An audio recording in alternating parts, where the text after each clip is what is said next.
Assalamualaikum warahmatullahi wabarakatuh. Apa kabar sobat-sobat dimanapun berada? Oke, tanpa berlama-lama kita mulai saja ceritanya. Tapi seperti biasa, terlebih dahulu bantu Mimin tekan tombol like dan berkomentar juga Tuan dan Nona. Terima kasih sesudah dan sebelumnya. Bab 621 Makan Bersama. Tuan ketiga, bagaimana kita harus mempersiapkan hadiahnya? Kepala pelayan bertanya dengan lembut. Kita tunggu sampai kakak tertuaku keluar dari pengasingan. Kita harus bersiap dengan baik kali ini. Qin Xiaotian tidak berani mengambil keputusan. Apalagi Qin Xiaolin akan keluar dari pengasingan dalam beberapa hari. Jadi belum terlambat untuk mengambil keputusan saat itu. Oke, kepala pelayan itu mengangguk dan bersiap pergi. Tunggu sebentar. Kirim seseorang untuk mengawasi Qin Gang. Anak ini membuat masalah di mana-mana. Katakan padanya untuk tidak memprovokasi Chen Ping akhir-akhir ini, atau dia bisa kehilangan nyawanya. Qin Xiaotian menghentikan pengurus rumah tangga yang hendak pergi. Ia tahu seperti apa putranya. Ia tidak pernah puas dengan apapun yang dimakannya, dan tidak kompeten dalam segala hal. Ia selalu berteriak-teriak ingin membunuh Chen Ping. Jika orang ini benar-benar memprovokasi Chen Ping, Qin Xiaotian takut putranya akan berakhir seperti Qin Feng dan dibunuh oleh Chen Ping lagi. Perlu diketahui, hanya ada dua orang di keluarga Qin mereka, Qin Feng dan Qin Gang. Setelah Qin Feng meninggal, hanya Qin Gang yang tersisa untuk meneruskan garis keturunan keluarga. Jika Qin Gang melakukan kesalahan lagi, keluarga Qin akan tamat. Jadi begitu, kepala pelayan itu mengangguk.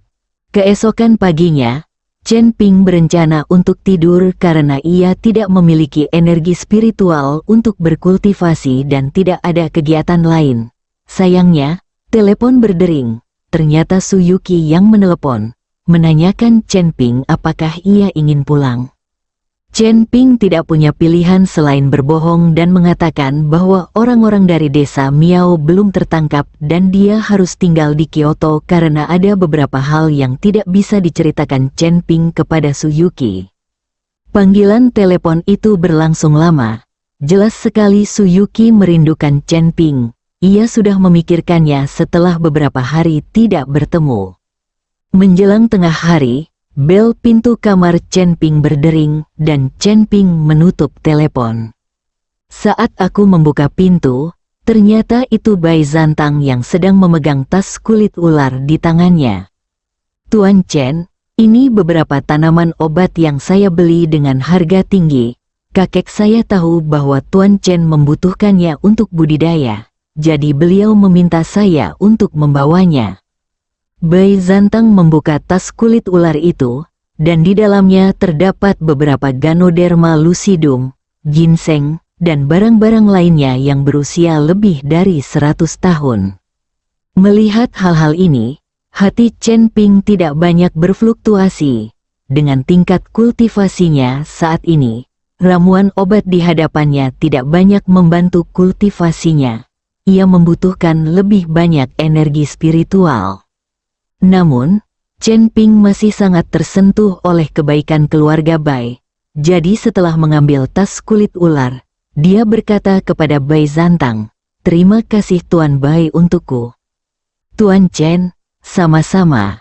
Kakek saya sudah bilang bahwa kita bisa melakukan yang terbaik untuk membantu Tuan Chen berkultivasi, bahkan jika itu berarti menyerahkan seluruh harta keluarga Bai," kata Bai Zantang. Mendengar ini, Chen Ping sangat tersentuh. Meskipun ia tahu bahwa keluarga Bai dan dirinya memiliki hubungan yang saling menguntungkan, jarang sekali Bai Xiushan memiliki pikiran yang begitu luas. "Masuk dan duduklah." Chen Ping mempersilakan Bai Zantang masuk ke dalam rumah. "Tuan Chen, kalau Anda tidak ada kegiatan lain, ayo kita makan siang bersama. Saya belum berusaha sebaik mungkin menjadi tuan rumah yang baik sejak Anda datang ke Kyoto." Bai Zantang berkata sambil tersenyum. "Oke." Chen Ping mengangguk. "Tapi aku tidak bisa pergi ke rumahmu, terlalu merepotkan." Chen Ping tidak mau pergi ke rumah Bai karena terlalu banyak orang. Kalau dia pergi, semua orang akan mengerumuninya dan menyanjungnya, dan dia tidak akan bisa makan dengan baik. Bai Zantang tersenyum. Ia tahu apa yang dikhawatirkan Chen Ping, jadi ia mengangguk dan berkata, "Baiklah, saya akan mengajak Tuan Chen ke restoran yang sering saya kunjungi. Hidangan spesial di sana lumayan." Chen Ping mengangguk, berganti pakaian, dan pergi keluar bersama Bai Zantang. Tak lama kemudian, keduanya berhenti di depan pintu sebuah restoran. Bai Zantang mengundang Chen Ping masuk, dan keduanya menemukan sudut dan duduk. "Tuan Bai, kemarilah." Ketika pelayan hotel melihat Bai Zantang, mereka menyambutnya dengan hangat, dan jelas bahwa mereka sangat akrab dengan Bai Zantang. Bab 622 Wanita Aneh, 3 yang lama. Bai Zantang tersenyum tipis. "Baiklah, aku akan segera ke sana." Pelayan itu pergi. Chen Ping melirik restoran itu. Meskipun tidak terlalu besar, dekorasinya sangat mewah dan cukup banyak orang yang makan di sana. Tak jauh dari Chen Ping dan yang lainnya, seorang gadis berwajah cerah dan berbalut rok kasa sedang makan sendirian. Setelah tatapan Chen Ping melewati wanita itu, ia tanpa sadar terpaku selama beberapa detik. Setelah hanya beberapa detik menatap wanita itu, jantung Chen Ping berdebar kencang. Tiba-tiba, ia terdorong dan ingin segera menghampiri dan membanting wanita itu ke tanah. Chen Ping menggigit lidahnya kuat-kuat. Rasa sakit yang amat sangat langsung membuatnya tersadar, lalu mengalihkan pandangannya dari wanita itu. "Tuan Chen, ada apa denganmu?" Melihat wajah Chen Ping tampak sedikit aneh, Bai Zantang bertanya. Saat ini, detak jantung Chen Ping masih berdebar kencang, dan wajahnya memerah. Chen Ping sedikit mengernyit. Meskipun ia seorang pemuda yang bersemangat, ia merasa memiliki pengendalian diri yang kuat. Tak peduli berapa banyak gadis yang menghampirinya, Chen Ping tidak pernah bertindak impulsif. Bahkan ketika melihat tubuh Gulinger, Chen Ping tidak seimpulsif itu. Namun hari ini, ia hanya melirik gadis itu dengan santai dan kehilangan ketenangannya. Hal ini mengejutkan Chen Ping. "Oh, tidak ada apa-apa." Chen Ping menggelengkan kepalanya. Bai Zantang menatap Chen Ping, lalu berbalik menatap gadis itu, karena Chen Ping baru saja menatap gadis itu beberapa kali dan wajahnya memerah dan napasnya menjadi cepat. "Jangan menatapnya." Melihat Bai Zantang juga menatap gadis itu, Chen Ping buru-buru mencoba menghentikannya. Tetapi sudah terlambat, tatapan Bai Zantang sudah tertuju pada gadis itu. Setelah menatap gadis itu dengan saksama beberapa saat, Bai Zantang menoleh ke arah Chen Ping. "Tuan Chen, apakah ada yang salah dengan gadis itu?" Chen Ping terkejut melihat Bai Zantang baik-baik saja. Jadi dia bertanya, "Apakah kamu merasakan dorongan apapun saat melihat gadis itu?" "Tidak." Bai Zantang menggeleng bingung. Meskipun gadis itu cantik, dia tidak secantik itu sampai-sampai aku merasa impulsif pada pandangan pertama. Mungkin Tuan Chen sendirian akhir-akhir ini dan agak bosan. Apa kau ingin aku mencarikan beberapa wanita untuk menemaninya?" Bai Zantang mengira Chen Ping telah sendirian akhir-akhir ini, tanpa ada seorang pun yang menemaninya di malam hari, dan merasa sedikit tertekan, jadi dia bertindak impulsif saat melihat seorang gadis cantik. Ketika Chen Ping mendengar ini, dia langsung tampak malu dan hanya bisa menggelengkan kepalanya. Tidak perlu. Meskipun ada gadis-gadis yang menemaninya, dan banyak gadis seperti Chen Ping tetaplah seorang pria kecil dan belum pernah merasakan selera seorang wanita. Tak lama kemudian, makanan datang dan Bai Zantang mengundang Chen Ping untuk makan. Chen Ping memberanikan diri dan tak kuasa menahan diri untuk menoleh menatap gadis itu lagi. Namun kali ini, Chen Ping menatap gadis itu cukup lama dan tidak lagi memiliki dorongan yang sama seperti sebelumnya. yang membuat Chen Ping merasa sangat terkejut. Bai Zantang melihat Chen Ping masih menatap gadis itu, jadi dia tersenyum dan berkata, "Tuan Chen, apakah Anda ingin saya meminta gadis itu untuk datang kepada Anda?" "Tidak. Ayo makan." Chen Ping menundukkan kepalanya dan mulai makan. "Hei, bukankah ini tuan muda tertua keluarga Bai? Kebetulan sekali. Kau juga di sini untuk makan malam. Kita memang ditakdirkan untuk bersama." Tepat ketika Bai Zantang dan Chen Ping sedang asyik makan, sebuah suara kasar tiba-tiba terdengar. Mendengar suara itu, Bai Zantang mengerutkan kening, dan tanpa menoleh pun, ia berkata, "Qin Gang, aku tidak ingin mengganggumu hari ini. Sebaiknya kau menjauh dariku." Chen Ping mendongak ke arah Qin Gang, dan melihat bahwa Qin Gang tampak seperti seorang gangster, tanpa aura apapun di tubuhnya, dan ia bahkan bukan seorang pejuang. Namun, di belakang Qin Gang ada dua bawahan, keduanya adalah atasan. Bab 623 Surga, Bai Zantang, ini bukan rumah keluarga Baimu. Aku bisa kemanapun aku mau. Apa urusanmu? Saat Qin Gang berbicara, dia benar-benar duduk di meja bersama Bai Zantang, jelas-jelas tidak peduli dengan apa yang dikatakan Bai Zantang. "Apa kau mencari pukulan sialan?" Ketika Bai Zantang melihat Qin Gang benar-benar duduk di sebelahnya dengan tatapan provokatif, dia memelototinya dan melepaskan auranya. Perlu diketahui bahwa Bai Zantang juga memiliki kekuatan seorang Grandmaster, dan dia adalah Grandmaster tingkat 7. Aura yang dipancarkannya bukanlah sesuatu yang dapat ditahan oleh orang biasa seperti Qin Gang.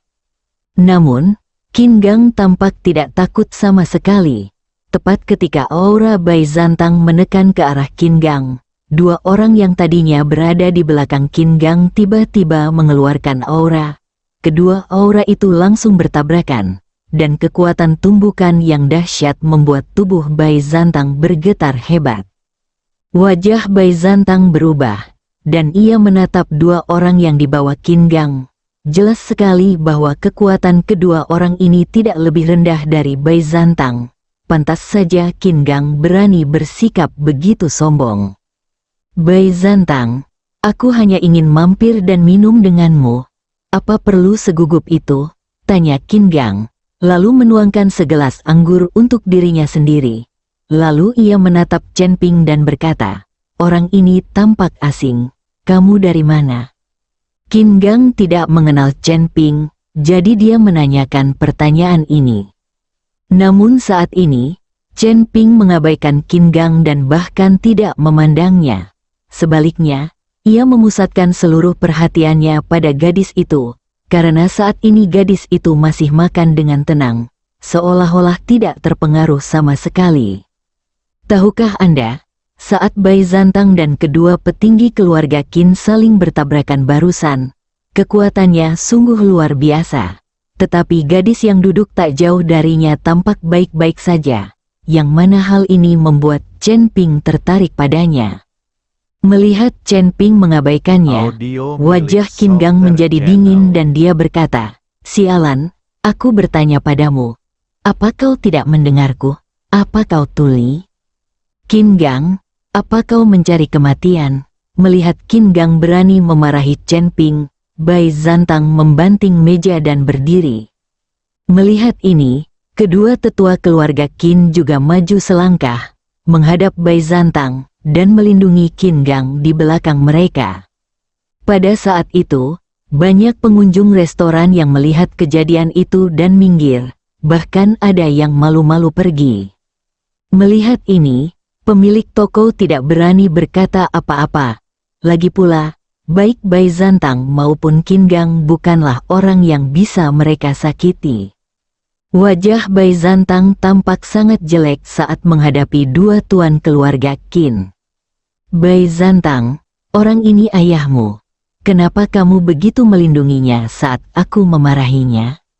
Qin Gang masih duduk di kursi, kepalanya sedikit dimiringkan ke belakang, menatap Bai Zantang dengan jijik. Hal ini membuat Bai Zantang sangat marah. Qin Gang tidak memiliki banyak kemampuan, tetapi dia sangat kejam dengan mulutnya. Bai Zantang tidak tahan lagi dan meninju Qin Gang. Ketika kedua penguasa keluarga Qin melihat Bai Zantang beraksi, mereka segera mengambil posisi dan siap menyerang kapan saja. Namun pada saat ini, Chen Ping berdiri dan langsung menghentikan Bai Zantang, lalu menatap Qin Gang dan berkata, "Namaku Chen Ping, aku datang dari Hongcheng." Begitu Chen Ping selesai berbicara, Qin Gang tertegun dan tiba-tiba berdiri. Kau Chen Ping." Qin Gang menatap Chen Ping dengan tak percaya. Ia tak menyangka Chen Ping masih semuda itu. "Apa, kau kenal aku?" Chen Ping menatap Qin Gang dan tak bisa menahan perasaan sedikit aneh. Karena Chen Ping tidak tahu bahwa Qin Gang adalah adik laki-laki Qin Feng dan putra Qin Xiao Tian. "Tuan Chen, orang ini adalah adik laki-laki Qin Feng, putra Qin Xiao Tian, dan anggota keluarga Qin." Setelah penjelasan Bai Zantang, Chen Ping langsung mengerti. Chen Ping menatap Qin Gang dengan ekspresi jenaka, matanya memancarkan sedikit rasa dingin. "Jadi, kau dari keluarga Qin, pantas saja kau begitu sombong. Apa kau juga ingin masuk surga seperti kakakmu?" Bab 624 tak berdaya mendengar ini, wajah Qin Gang memerah karena marah.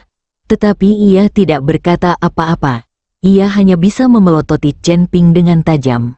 Karena pengurus rumah tangga sudah memperingatkannya untuk tidak memprovokasi Chen Ping, jika tidak, nyawanya akan terancam. Kali ini, Qin Gang membawa lebih sedikit orang, hanya 2 orang. Saat ini, kekuatan gabungan Chen Ping dan Bai Zantang jelas lebih tinggi dari mereka, jadi Qin Gang hanya bisa menahannya. "Nak, jangan terlalu puas diri. Cepat atau lambat, aku akan membalaskan dendam saudaraku. Kau telah menyinggung keluarga Qin kami. Kau tidak akan pernah hidup damai seumur hidupmu." Setelah Qin Gang selesai berbicara, dia membawa anak buahnya untuk duduk di meja terdekat. Chen Ping terus makan bersama Bai Zantang, sementara Qin Gang memasang ekspresi marah di wajahnya dan terus menatap Chen Ping dan yang lainnya. "Tuan Chen, sebaiknya Anda berhati-hati. Meskipun Qin Gang tidak punya keahlian, dia penuh dengan ide-ide jahat dan kejam. Dia bisa melakukan apapun yang tidak bermoral." Bai Zantang menginstruksikan Chen Ping, "Tidak masalah." Chen Ping tersenyum tipis dan tidak menanggapi Qin Gang dengan serius. Tetapi saat Chen Ping melanjutkan makan dengan Bai Zantang, dia tiba-tiba meletakkan sumpitnya dan menjadi gugup. "Tuan Chen, ada apa?" Bai Zantang tertegun. Ia merasa Chen Ping sangat gugup hari ini. "Jangan bicara." Chen Ping mengerutkan kening dan melambai ke arah Bai Zantang. Pada saat ini, Chen Ping merasa ada kesadaran spiritual yang sedang menyelidikinya tanpa ampun. Mungkin pihak lain tidak tahu bahwa Chen Ping juga memiliki kesadaran spiritual, jadi dia tidak menyembunyikannya sama sekali. Chen Ping menyipitkan matanya sedikit dan tiba-tiba menoleh ke arah gadis di sebelahnya. Pada saat ini, gadis itu juga sedang menatap Chen Ping. Melihat Chen Ping tiba-tiba menatapnya, gadis itu buru-buru menundukkan kepalanya, dan kesadaran spiritualnya pun cepat surut. Chen Ping terkejut. Ia tidak menyangka gadis ini juga seorang kultivator.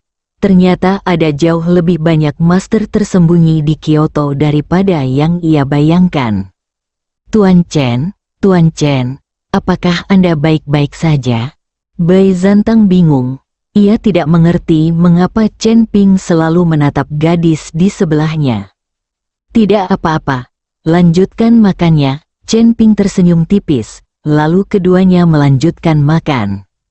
Pada saat ini, Qin Gang juga memperhatikan gadis itu. Dengan kilatan nafsu di matanya, ia berdiri dan duduk di hadapan gadis itu. "Nona, kenapa Anda makan sendirian?" apa Anda tidak ditemani pacar Anda? Qin Gang menatap gadis itu dengan senyum nakal di wajahnya. Keberatankah aku makan bersamamu? Namaku Qin Gang, putra kedua keluarga Qin. Qin Gang mengulurkan tangannya ke arah gadis itu, ingin memegang tangannya. Gadis itu mengangkat kepalanya, melirik Qin Gang, lalu berdiri dan berjalan keluar. Qin Gang tercengang melihat ini. Dia belum pernah diperlakukan seperti ini sebelumnya saat sedang mengobrol dengan para gadis. Tahukah kamu, setelah para gadis itu tahu dia adalah tuan muda keluarga Qin, mereka semua menangis dan berlari ke pelukannya. Melihat gadis itu mengabaikannya dan berjalan pergi, Qin Gang tiba-tiba menjadi marah dan berdiri untuk mengejarnya. Melihat ini, Chen Ping pun buru-buru berdiri dan berkata kepada Bai Zantang, "Makanlah sendiri, aku masih ada urusan."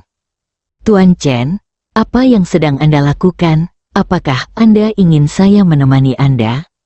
Bai Zantang mengira Chen Ping akan mengejar Qin Gang. "Tidak, jangan ikuti aku." Chen Ping tidak membiarkan Bai Zantang mengikutinya. Gadis itu seorang kultivator. Dan Chen Ping tidak tahu apakah dia teman atau musuh.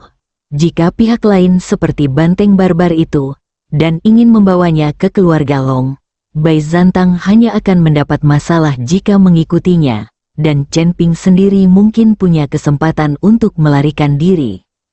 Sekarang Chen Ping tidak yakin siapa gadis ini, tetapi Chen Ping berencana untuk mengejarnya. Mungkin dia bisa mempelajari beberapa rahasia dunia kultivasi Kyoto dari mulutnya. Setelah Chen Ping mengejarnya, dia melihat Qin Gang berbelok ke jalan bersama dua anak buahnya, jadi Chen Ping langsung mengikuti mereka. Ketika Chen Ping baru saja berbelok di tikungan, ia melihat Qin Gang dan dua orang lainnya menghentikan gadis itu. Tubuh ramping gadis itu tampak tak berdaya di hadapan Qin Gang dan yang lainnya. Bab 625 Membunuh Sang Guru. Adik kecil, aku baru saja bicara denganmu. Apa kau tidak mendengarku? Kukatakan padamu, kau beruntung karena aku menyayangimu. Kenapa kau kabur? Ikuti aku. Kau bisa makan dan minum makanan lezat. Dan aku bahkan bisa membelikanmu villa. Qin Gang menatap gadis itu dengan mata terpaku, matanya berkilat cemerlang. Gadis itu menatap Qin Gang dan buru-buru mundur, namun langkahnya segera dihalangi oleh dua pria yang dibawa Qin Gang. Gadis itu tampak tak berdaya, bagaikan seekor domba yang akan disembelih. Namun semakin gadis-gadis itu bersikap seperti itu, semakin bersemangatlah Qin Gang. Adik kecil, kamu tidak bisa kabur hari ini, jadi lebih baik kamu baik-baik saja. Kakak akan memelukmu dan membuatmu merasa seperti di surga. Qin Gang berkata demikian dan mengulurkan tangannya untuk meraih gadis itu. Ah, gadis itu menjerit, mundur, dan didorong langsung ke dinding. Melihat ini, Chen Ping ingin segera menolong gadis itu, tetapi kemudian ia berpikir, karena gadis itu dapat membangkitkan kesadaran spiritual, jelaslah ia seorang kultivator. Bagaimana mungkin ia takut pada Qin Gang, orang biasa? Sekalipun Qin Gang membawa dua orang tuannya, sebagai seorang kultivator, tidak mungkin dia tidak bisa menghadapi seorang tuan sekalipun, bukan? Apa dia berpura-pura? Apa dia berpura-pura hanya demi kebaikannya sendiri? Tahu aku ada di sini? Ketika Chen Ping memikirkan hal ini, ia menarik kakinya. Ia ingin tahu mengapa gadis ini berpura-pura dan menyembunyikan kekuatannya. Jika gadis itu tidak menggunakan indera spiritualnya untuk menyelidiki Chen Ping tidak akan mampu mengungkap identitas gadis itu sebagai seorang kultivator.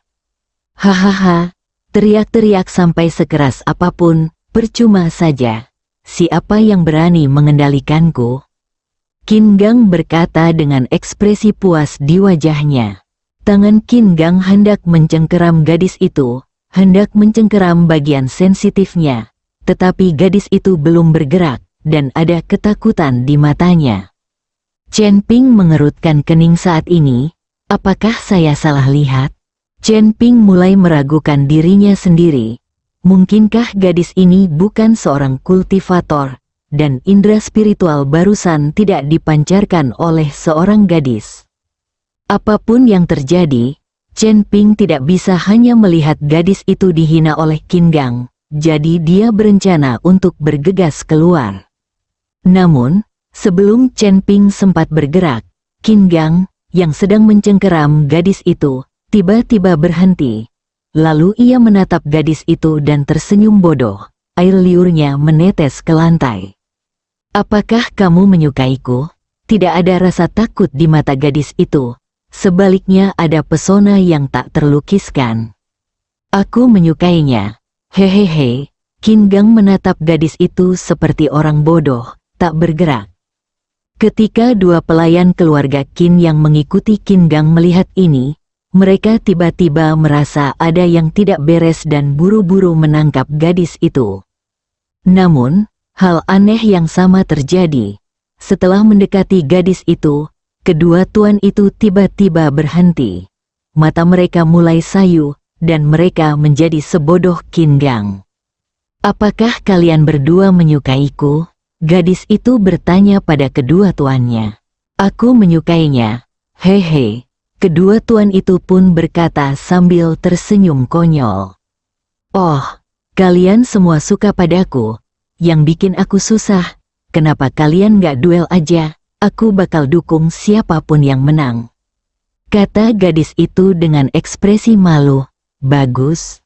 Kedua tuan itu mengikuti Qin Gang dan mengangguk. Bagaimana mungkin Qin Gang, orang biasa, bisa menandingi dua tuan? Namun saat ini, Qin Gang sama sekali tidak takut. Melihat hal itu, gadis itu melangkah dua langkah ke samping dan kemudian berkata, kalian mulai. Begitu gadis itu selesai berbicara, dua petinggi keluarga Qin menghunus senjata mereka secara bersamaan dan menikam Qin Gang dengan ganas. Engah, kedua tuan itu masing-masing mengambil pedang dan menusuk Qin Gang hingga tembus. Qin Gang bahkan tak sempat bergerak dan tewas di tangan rakyatnya sendiri. Hal ini membuat Chen Ping tercengang. Ia tidak tahu apa yang telah terjadi. Bagaimana mungkin dua pelayan keluarga Qin membunuh majikan mereka dalam sekejap mata? Bab 626 dikendalikan sebelum Chen Ping sempat bereaksi. Kedua master itu mulai bertarung. Keduanya sama-sama kuat, sehingga pertarungannya sulit diprediksi, tetapi mereka berdua berusaha sekuat tenaga. Setelah bertarung lebih dari 100 ronde, kedua jagoan itu saling menikam dan mati bersama. Melihat ketiga mayat di tanah, Chen Ping tidak pernah bisa membayangkan bahwa orang-orang ini akan bunuh diri, dan gadis itu tidak melakukan apapun dari awal hingga akhir. Pada saat ini, gadis itu melihat ke arah tempat Chen Ping bersembunyi, dan kemudian berkata dengan dingin, "Kamu belum keluar." Melihat pihak lain telah menemukannya, Chen Ping hanya bisa menyelinap pergi dan berjalan ke arah gadis itu dengan hati-hati, matanya penuh kewaspadaan. Melihat tatapan waspada Chen Ping, gadis itu terkekeh, senyumnya bagaikan bunga yang mekar, yang langsung menghangatkan hati Chen Ping. Baru saja keadaannya sangat berbahaya, dan kau melihat gadis sepertiku diganggu, dan kau bahkan tidak berani berbuat apa-apa, kau kejam sekali. Gadis itu cemberut dan berkata kepada Chen Ping dengan nada pura-pura marah. Chen Ping hanya merasakan hatinya dipetik oleh gadis itu, dan perasaan dorongan itu sekali lagi menyapu seluruh tubuhnya. Kamu sangat cantik." Mata Chen Ping menjadi sedikit kusam saat dia menatap gadis itu, dan ekspresinya tampak sedikit konyol. Melihat ekspresi Chen Ping, gadis itu tertawa penuh kemenangan dan mengibaskan rambutnya dengan tangannya. "Benarkah? Apa aku benar-benar secantik itu? Lalu kenapa kau tidak menyelamatkan mereka tadi? Aku ingin kau lempar mayat-mayat ini ke sungai untukku sekarang, oke? Nada genit gadis itu membuat Chen Ping tidak bisa mengendalikan diri, dan dia mengangguk putus asa, oke. Namun, tepat ketika Chen Ping mengangkat mayat di tanah dan hendak pergi, bau darah tercium. Cahaya putih berkelebat di benak Chen Ping, dan kemudian mata Chen Ping menjadi jernih. Ia tertegun di tempat, dan ia tidak tahu apa yang baru saja terjadi. Melihat mayat di tubuhnya, Chen Ping ketakutan dan buru-buru membuangnya.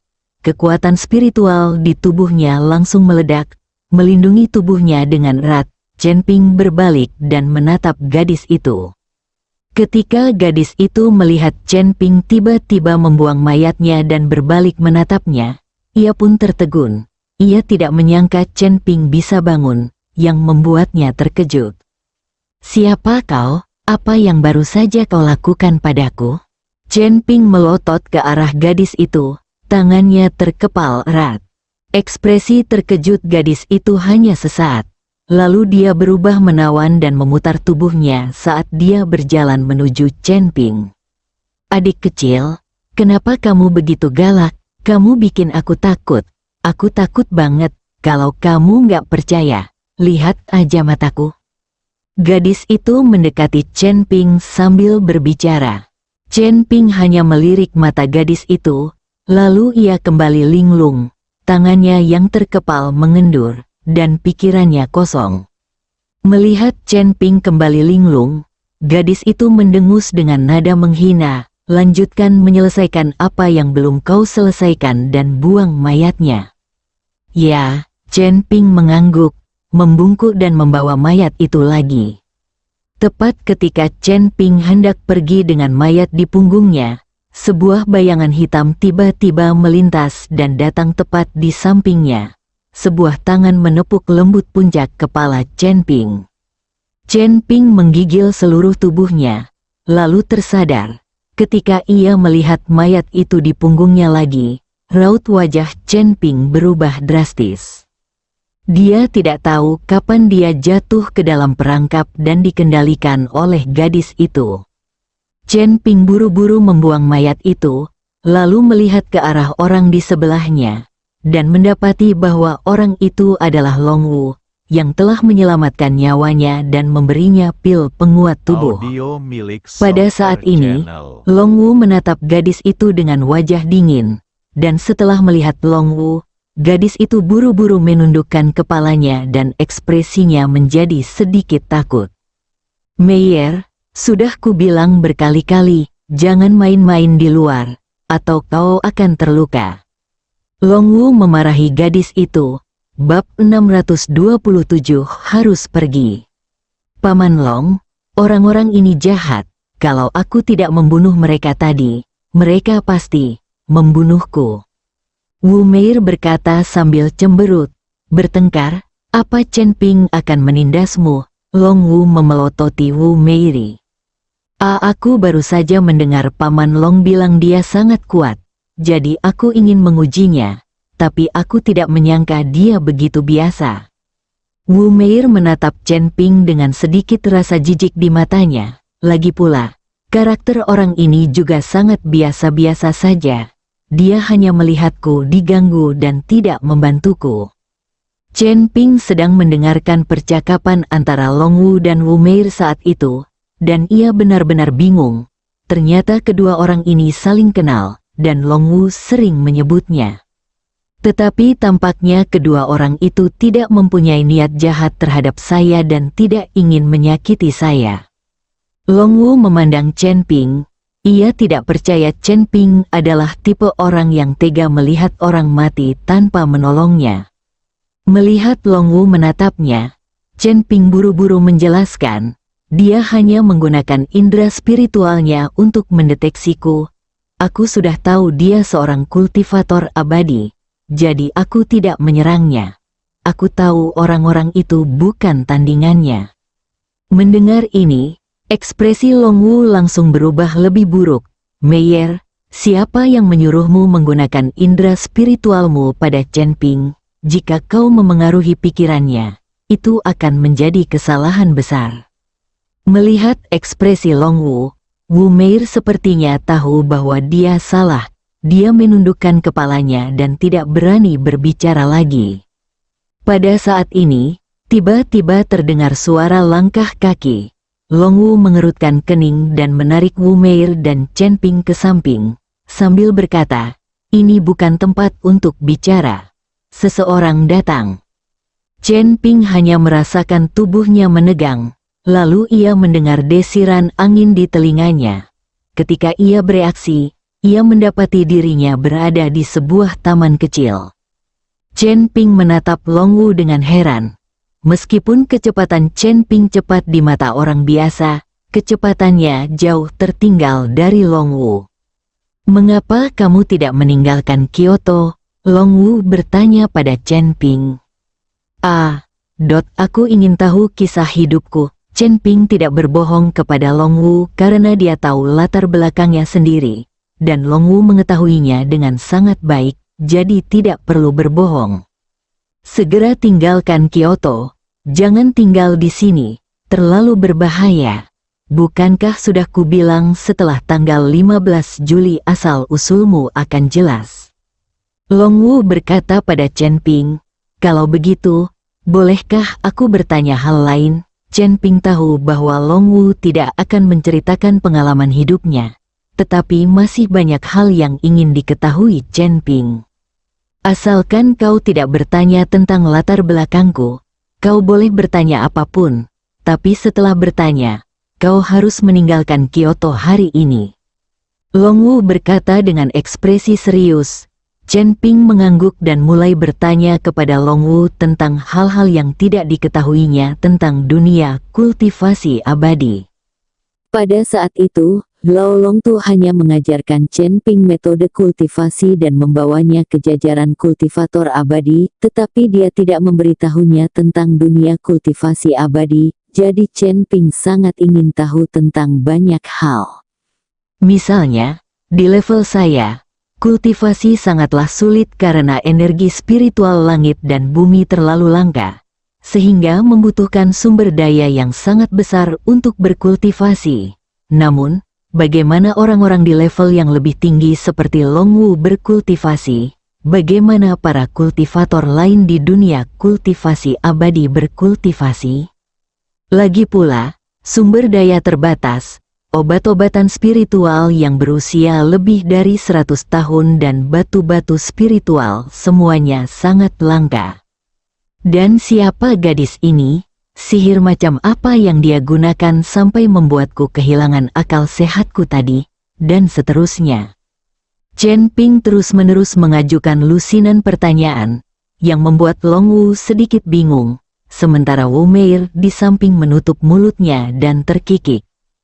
"Kamu sudah cukup kuat sekarang, tapi kamu masih menanyakan pertanyaan-pertanyaan kekanak-kanakan itu. Aku benar-benar tidak tahu bagaimana kamu bisa berkultivasi." Wu Meir berkata kepada Chen Ping dengan nada sinis. Bab 628 tak terduga Chen Ping tampak agak malu ketika Wu Meir menanyakan hal ini. Pertanyaan-pertanyaan ini kekanak-kanakan bagi mereka, tetapi Chen Ping benar-benar tidak tahu. "Aku mengerti perasaanmu. Kamu ingin sekali tahu hal-hal ini. Kamu akan segera mengerti pertanyaan-pertanyaan yang kamu ajukan. Mengenai siapa dia, cerita itu dimulai bertahun-tahun yang lalu." Long Wu menunjuk ke arah Wu Meir dan mulai perlahan menceritakan kisahnya kepada Chen Ping. Chen Ping dapat mengetahui dari mata Long Wu bahwa dia memperlakukan Wu Meir seperti anaknya sendiri. Setelah mendengar cerita Long Wu, Chen Ping mengetahui bahwa Wu Meir adalah seorang yatim piatu yang diadopsi oleh Long Wu. Setelah dewasa, Long Wu mengetahui bahwa Wu Meir memiliki pesona alami yang dapat merapal mantra dan mengendalikan pikiran orang. Meskipun Wu Meir juga seorang kultivator, ia tidak memiliki keahlian lain selain seni pesona. Ia bahkan tidak bisa memusatkan pikiran dan mengumpulkan energinya. Dengan kata lain, jika Wu Meir tidak menggunakan seni pesona, prajurit manapun dapat menghadapinya. Baru saat itulah Chen Ping menyadari bahwa ketika Qin Gang menghentikan Wu Meir tadi dan ketakutan di mata Wu Meir bukanlah pura-pura, itu nyata. Memikirkan hal ini, Chen Ping merasa sedikit malu. Apakah menurutmu para kultivator benar-benar lebih unggul daripada para prajurit dan penyihir, dan memang lebih unggul daripada mereka? Long Wu bertanya pada Chen Ping. Chen Ping mengangguk. Menurutnya, para kultivator memang lebih kuat daripada prajurit dan penyihir. Long Wu tersenyum tipis. Sebenarnya, tidak ada perbedaan antara kultivator, pendekar, dan penyihir. Satu-satunya perbedaan adalah ranahnya. Kau sekarang seorang kultivator, tetapi jika kau bertemu seorang ahli bela diri di antara para pendekar, mereka bisa menghancurkanmu hanya dengan satu jari. Siapa yang lebih kuat, kultivator atau pendekar? Hanya saja, batas kemampuan seorang kultivator lebih tinggi. Tujuan akhir seorang kultivator adalah menjadi abadi. Inilah impian utama setiap kultivator. Berbicara tentang kata abadi, mata Long Wu mengungkapkan kerinduan dan kerinduan yang tak berujung. Dapat dilihat bahwa Long Wu juga ingin menjadi abadi sejati. Abadi, gumam Chen Ping dalam hati. Meskipun ia berlatih keras, ia tak pernah menyangka akan menjadi abadi. Dia mulai berlatih hanya untuk memenuhi janjinya kepada Lao Long Tao dan ingin tahu apa yang akan terjadi pada tanggal 15 Juli. Dia tidak berniat menjadi abadi, dan dia bahkan tidak tahu apakah apa yang disebut praktik ini dapat membuatnya abadi. Jangan terlalu banyak berpikir. Sekarang, fokuslah pada kultivasimu. Namun, kamu benar-benar mencapai kondisi puasa dalam waktu sesingkat itu. Sungguh di luar dugaanku. Long Wu menatap Chen Ping dengan puas, dan tiba-tiba meninju perut Chen Ping. Chen Ping terkejut dan tubuhnya terlempar ke belakang, lalu menghantam pohon besar dengan keras. Kekuatan tumbukan yang dahsyat merobohkan pohon itu. Chen Ping tertegun oleh Long Wu. Dia tidak mengerti mengapa Long Wu mengatakan sesuatu yang baik lalu tiba-tiba mulai berkelahi. Sambil mengusap perutnya, Chen Ping melangkah mundur. Pukulan Long Wu tadi tidak melukai Chen Ping. Kini, tubuh Chen Ping telah ditempa hingga tingkat yang mengerikan. Wu Meir, yang berdiri di samping, juga tercengang saat melihat Long Wu tiba-tiba menyerang Chen Ping, dan dia sedikit bingung. Memang, tubuhmu saat ini sepadan dengan kekuatanmu saat ini, layak bagiku untuk membuang-buang pil penguat tubuh. Melihat Chen Ping datang tanpa terluka, Long Wu mengangguk gembira. Ketika Chen Ping mendengar ini, dia menyadari bahwa Long Wu meninju dirinya sendiri untuk menguji tingkat ketahanan tubuhnya. Paman Long, kau memberinya pil penguat tubuh. Kau sudah bersusah payah untuk mendapatkannya. Wu Meir berkata dengan terkejut saat mendengar bahwa Long Wu memberikan pil penguat tubuh kepada Chen Ping. Bab 629, dipotong-potong, diam, Long Wu melotot ke arah Wu Meir.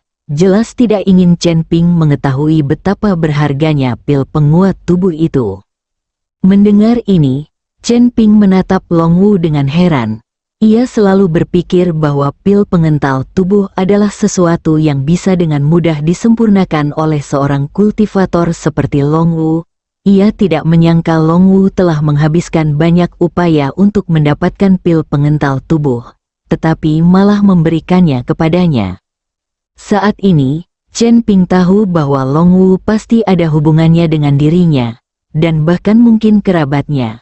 Memikirkan hal ini, Chen Ping menatap Long Wu dengan penuh semangat. Kalian sudah tahu apa yang perlu kalian ketahui. Segera tinggalkan Kyoto. Jangan datang ke Kyoto lagi sebelum kalian tiba di pulau tanpa nama pada tanggal 15 Juli. Long Wu berkata pada Chen Ping. Chen Ping membuka mulutnya dan ingin mengatakan sesuatu. Tetapi Long Wu membawa Wu Meir pergi dan menghilang dari pandangan Chen Ping dalam sekejap mata. Melihat kepergian Long Wu, Chen Ping tertegun cukup lama sebelum berbalik dan pergi. Setelah mencari taksi, ia berencana untuk langsung kembali ke Hongcheng. Long Wu begitu ingin melepaskannya, dan Chen Ping tahu jika ia tetap di Kyoto, ia akan berada dalam bahaya. Dengan kemampuannya yang terbatas, akan sulit baginya untuk membuat nama di Kyoto. Gadis seperti Wu Meiner yang tak berdaya pun bisa dipaksa menuruti perintahnya hanya dengan menggunakan pesonanya. Jika ia bertemu dengan guru-guru lain, Chen Ping bahkan tak akan punya ruang untuk melawan. Duduk di dalam taksi, memandangi gedung-gedung tinggi di kedua sisi yang berlalu dengan cepat, Chen Ping diam-diam bersumpah dalam hatinya, "Kyoto, aku pasti akan kembali." Kisah hidup Chen Ping tersembunyi di Kyoto, jadi Chen Ping pasti akan kembali. Pada saat yang sama, di halaman keluarga Qin, 3 mayat ditempatkan di tengah, dikelilingi oleh banyak anggota keluarga Qin, dan seorang wanita berbaring di tubuh Qin Gang sambil menangis terseduh-seduh. "Anakku, kau mati dengan tragis. Kenapa kau mati? Katakan padaku siapa yang membunuhmu. Aku pasti akan membalaskan dendammu." Wanita itu adalah ibu Qin Gang. Melihat kondisi Qin Gang yang menyedihkan, ia menangis terseduh-seduh. Pada saat ini, Qin Xiaotian sedang melihat tubuh putranya. Tubuhnya gemetar tak terkendali, dan matanya memerah. "Siapa? Siapa itu? Siapa yang membunuh anakku?" Qin Xiaotian meraung, dan aura pembunuh di tubuhnya menyelimuti seluruh halaman, membuat para pelayan keluarga Qin sangat ketakutan hingga mereka tidak berani berbicara dan menundukkan kepala. "Tuan ketiga, saya sudah menyelidiki. Tuan muda itu bertemu Bai Zantang dan Chen Ping saat makan malam. Namun, menurut pemilik restoran, tuan muda itu mengusir seorang gadis, dan Chen Ping mengikutinya keluar bahkan sebelum ia selesai makan, sehingga hanya Bai Zantang yang tersisa di restoran. Jadi, kemungkinan besar tuan muda itu dibunuh oleh Chen Ping." Kepala pelayan itu berjalan mendekati Qin Xiaotian dan berbicara dengan suara rendah. Mendengar nama Chen Ping, gigi Qin Xiaotian bergemeletup. "Chen Ping lagi. Jika aku tidak membunuhnya kali ini, aku, Qin Xiaotian, tidak akan menjadi manusia." Tuan ketiga, Chen Ping cukup kuat, dan dia sudah melarikan diri dari Kyoto. Kalau tidak, kita harus menunggu tuan keluar dari pengasingannya sebelum mengambil keputusan. Pengurus rumah tangga membujuk Qin Xiaotian. "Sekalipun dia lolos sampai ke ujung bumi, aku akan mencabik-cabiknya." Qin Xiaotian penuh dengan niat membunuh dan perlahan mengeluarkan kunci dari sakunya. Ketika pengurus rumah melihat kunci itu, ekspresinya tiba-tiba berubah. "Tuan ketiga, apakah Anda akan melepaskan 4 raja surgawi?" "Benar sekali, kali ini aku ingin Chen Ping membayar nyawa anakku." Setelah Qin Xiaotian selesai berbicara, dia melihat tubuh Qin Gang lagi dan berbalik untuk berjalan menuju halaman belakang. Melihat ini, pengurus rumah tangga sangat ketakutan sehingga ia bergegas maju untuk menghentikan Qin Xiaotian. "Tuan ketiga, Anda harus berpikir matang-matang. Hanya saya yang bisa mengendalikan 4 raja langit. Jika Anda membiarkan mereka keluar, begitu mereka menjadi gila, seluruh keluarga Qin akan menderita." Bab 634 Raja Kong Besar, keluar dari sini. Qin Xiaotian mengusir kepala pelayan itu. "Ini obat peninggalan kakak tertua saya, yang khusus digunakan untuk mengendalikan 4 raja langit. Saat beliau sedang bertapa, kakak tertua saya berkata bahwa jika keluarga Qin saya mengalami bencana besar, beliau bisa membebaskan 4 raja langit." Qin Xiaotian sama sekali tidak mendengarkan pengurus rumah tangga dan langsung pergi ke halaman belakang. Setelah ditendang oleh Qin Xiaotian, kepala pelayan menjadi jauh lebih patuh. Ia hanya bisa menghela napas dan mengikuti dari dekat. Berjalan sampai ke bagian terdalam halaman belakang, terdapat halaman terpisah. Gerbangnya terkunci rapat dan gemboknya berkarat, jelas sudah lama terkunci. Menatap halaman di depannya, Qin Xiaotian berdiri di sana sejenak, lalu menggertakkan giginya, mengeluarkan kunci dan membuka kunci pintu. Kegentingan, pintu berat itu didorong terbuka, lalu terdengar ledakan gemuruh dan derak rantai besi yang berasal dari ruangan di halaman. Qin Xiaotian melangkah ke pintu kamar, membuka kunci lagi, dan mendorong pintunya sendiri. Dengan sinar matahari yang bersinar, ruangan yang redup tiba-tiba menjadi lebih terang. Saat itu, di dalam ruangan, 4 pria berantakan di rantai. Ketika mereka melihat seseorang datang, keempat pria itu bergegas menghampiri dengan mata merah. Namun, mereka baru berjalan 2 langkah ketika ditarik oleh rantai dan tidak bisa bergerak maju. "Makanan, beri aku makanan," seorang pria memamerkan giginya dan meraung ke arah Qin Xiaotian. 3 orang lainnya juga menatap Qin Xiaotian dengan ekspresi ganas. Masing-masing dari mereka seperti binatang buas yang lapar. Qin Xiaotian mengeluarkan segenggam sesuatu yang mirip permen kacang dari sakunya dan melemparkannya langsung ke keempat pria itu. Melihat hal itu, keempat orang itu pun bergegas mengambilnya dan memasukkannya ke dalam mulut mereka. Tak lama kemudian, setelah menghabiskan makanan pemberian Qin Xiaotian, keempat lelaki yang tadinya maniak itu pun perlahan menjadi pendiam. Warna merah di mata mereka memudar, dan mereka semua menatap Qin Xiaotian dengan tatapan kosong. Melihat situasi ini, Qin Xiaotian melambaikan tangannya dan berkata, "Pergi dan buka rantai mereka." Tuan ketiga, kepala pelayan itu tampak malu dan sedikit takut. Membuka, Qin Xiaotian mencabut pedang lembut dari pinggangnya dengan suara berdentang dan langsung menaruhnya di leher kepala pelayan. Kepala pelayan merasakan dinginnya pedang dan terlalu takut untuk berbicara. Ia berjalan dengan gemetar dan melepaskan rantai keempat pria itu. Tanpa kendali, keempat pria itu tidak bergerak sama sekali. Mereka semua menunggu dengan tenang perintah Qin Xiaotian. Melihat pemandangan ini, kepala pelayan akhirnya menghela napas lega. "Mari ikut saya," Qin Xiaotian berkata kepada keempat orang itu. "Ya." Keempat pria itu mengangguk dan mengikuti Qin Xiaotian keluar ruangan. 4 pria berpakaian acak-acakan dan compang camping mengikuti Qin Xiaotian keluar, yang membuat banyak pelayan keluarga Qin merasa sangat penasaran, dan banyak dari mereka menonton secara diam-diam. Kecuali beberapa anggota senior dan kepala keluarga Qin, tidak ada seorang pun yang tahu tentang 4 Fajra ini. Bahkan Qin Gang, tuan muda keluarga Qin, tidak tahu tentang keberadaan 4 Fajra. Qin Feng tahu tentang mereka. Untuk menghadapi Chen Ping, ia juga ingin melepaskan 4 Fajra secara diam-diam, tetapi dihentikan oleh Qin Xiaotian.